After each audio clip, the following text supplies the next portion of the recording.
આપણે શાળા કક્ષાએ કેટલીક ઇવેન્ટો કરીએ છીએ અને એની અંદર પ્રથમ, દ્વિતીય અને તૃતીય આવનાર બાળકો માટેનું સરસ મજાનું બેનર બનાવી છે. શાળાની અંદર અવનવી કેટલી પ્રવૃત્તિઓ થતી હોય છે, એ આપણે આપણા શાળાના કોઈ પેજ ઉપર, ફેસબુક ઉપર કે સ્ટેટસમાં મૂકીએ છીએ કે ગામના કોઈ ગ્રુપની અંદર મૂકીએ છીએ.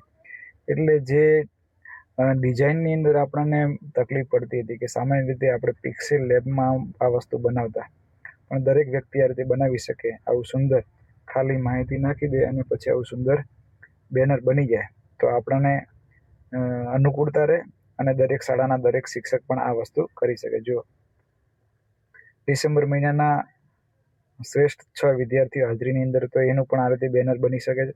આમાં કોઈ આપણે વિશેષ આવડત નથી લગાવી. ધારો કે આમ કોઈને અભિનંદન આપતું બનાવવું છે, તો પણ આપણે વિગત નાખીને આ રીતે બનાવી શકીએ છીએ. વાર્તા સ્પર્ધાના પ્રથમ 3 બાળકોની વિગત આપણે ખાલી નાખી હતી, પેસ્ટ કરી, અને આ રીતે બની ગઈ હતી. દરેક શાળા માટે આ બહુ ઉપયોગી વસ્તુ છે. આ કઈ રીતે બનાવવું, એના માટે આપણે સિમ્પલ વસ્તુ છે કે આપણે નોટબુક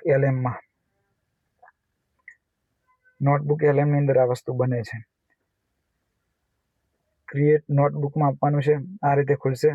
એની અંદર આપણે નીચે કોપી ટેક્સ, અહીંયા મેં ઓલરેડી એક માહિતી એક જગ્યાએ લખી છે કે મારા શાળાના આ 3 બાળકો છે, ચિત્ર સ્પર્ધામાં નંબર લાવ્યા છે, તો આ બનાવી રાખ્યું, સીધું મેં પેસ્ટ કર્યું છે.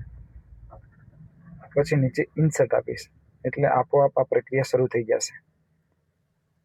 આ પ્રક્રિયા શરૂ થઈ ગઈ, આવી ગયું.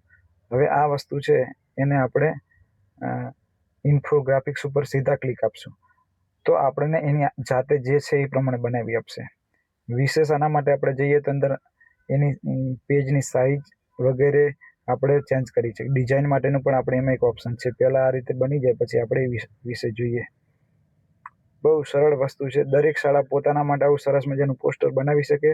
દરેક શાળામાંથી 1-2 શિક્ષક તો આ માટે સતત પ્રયત્નશીલ હોય છે. અમુક જગ્યાએ સરસ મજાના ડિઝાઇન કરેલા પોસ્ટર પોતે ગામના ગ્રુપમાં એમાં મૂકતા હોય છે. સામાન્ય વસ્તુ છે. મૂળ આપણે માહિતી નાખવાની છે અને આપોઆપ એ વસ્તુ બનીને આવી જશે. થોડી વાર સમય લાગે છે, પણ બની જશે. આ રીતે બની ગયું ચિત્ર સ્પર્ધાના વિજેતાઓની જાહેરાત.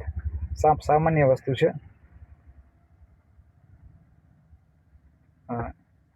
જો કેટલું સુંદર બની ગયું છે. રામેશ્વર પ્રાથમિક શાળા ચિત્ર સ્પર્ધાના પરિણામ, પ્રથમ, દ્વિતીય અને તૃતીય. પછી આ વસ્તુને આપણે ડાઉનલોડ કરી લેવાની છે. હવે તમને ધારો કે આ વસ્તુની જે ડિઝાઇન આવીને નથી ગમતી, તો એના માટે પણ એક સામાન્ય જ વસ્તુ છે. આની અંદર ને એની અંદર તો તમારે અહીંયાથી તરત સીધા બેક જવાનું. અહીંયાથી બેક ગયા, આના સ્ટુડિયોમાં રહેવાનું. નીચે જો ચિત્ર સ્પર્ધાના વિજેતાની વાત છે, તો આપણે ઇન્ફોગ્રાફીમાં આ પેન જેવું ઓપ્શન છે, એના ઉપર ક્લિક આપવાનું. એમાં જઈ અને આપણે જે ડિઝાઇન સ્ક્વેર પસંદ કરવી છે, અને અહીંયા તમારે વિશેષ કંઈ લખવું છે કે ભાઈ અંગ્રેજીમાં લખો તો વિશેષ સારું, કે ભાઈ ચિત્રાત્મક બનાવો.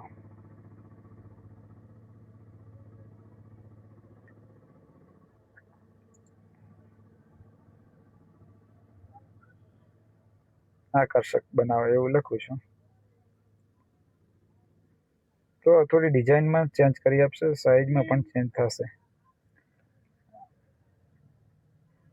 જનરેટ આપ્યું તો ફરીથી નવી વસ્તુ કરવા જવાની નથી. અગાઉ આપણું ચિત્ર સ્પર્ધાનું અહીંયા છે.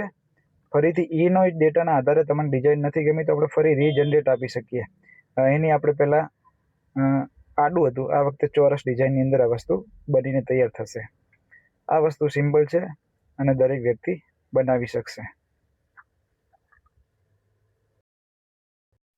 ફરીથી આગળની ડિઝાઇન આપણને નથી ગમી તો બીજી વસ્તુ નીચે તૈયાર કરી શકે. ચિત્ર સ્પર્ધાના વિજેતાઓ, આ બીજી વસ્તુ છે. અગાઉ 4 મિનિટ પહેલાંની, આ ફરીથી નવી.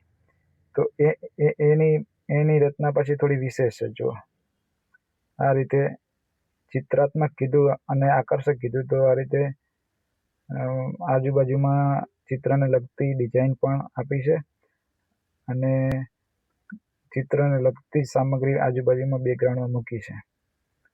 આ રીતે દરેક વસ્તુ સરસ મજાની બની જાય છે. દરેક વ્યક્તિ બનાવી શકશે. દરેક શાળાને આ નાની નાની ઇવેન્ટોમાં પણ ખૂબ કામ લાગશે.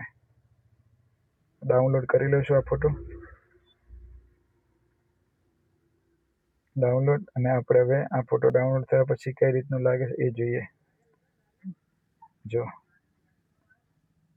સામાન્ય રીતે ડિઝાઇનર જ હોય એ જ આ વસ્તુ બનાવી શકે, પણ હવે એઆઈની મદદથી આપણે શાળાની ઇવેન્ટોને પણ આવી રીતે સરસ મજાની મઠારી અને રજૂ કરી શકીએ છીએ. જોઈને પણ આપણને આનંદ થાય અને આપણે ગ્રુપોમાં આપણા સ્ટેટસમાં બધે શેર કરી શકીએ.